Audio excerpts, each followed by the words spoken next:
Sesler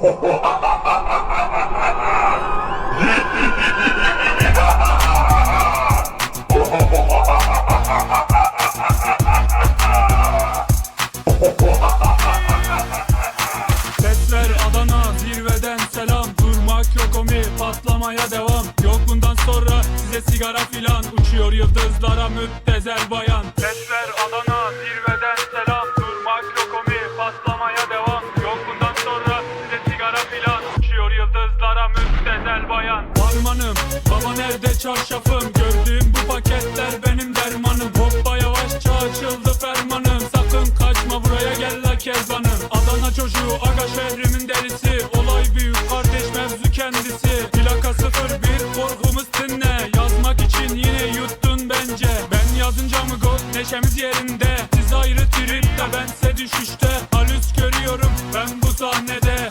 Paket sigara bitti kahvede.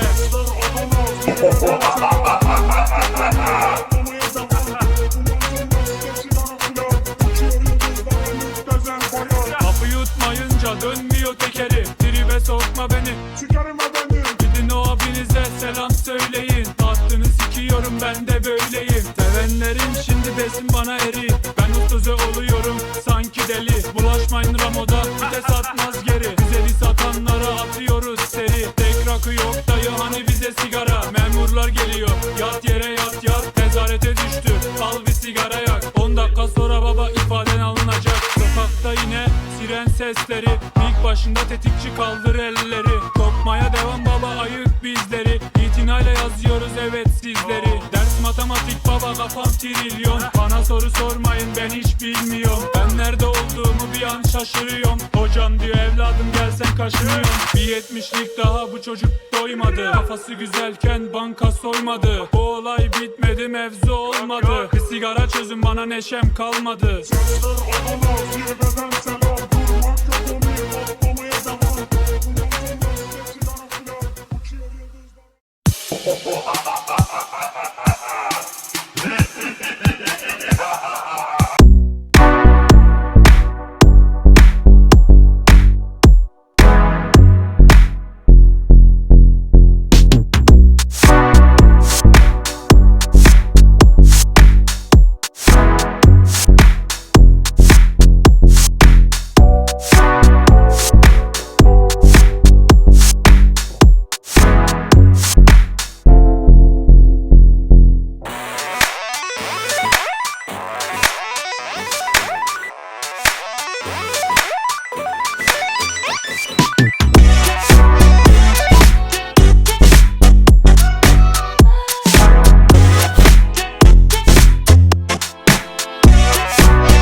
Harmanım, baba nerede çarşafım? Gördüğüm bu paketler benim dermanım. Hoppa yavaşça açıldı fermanım.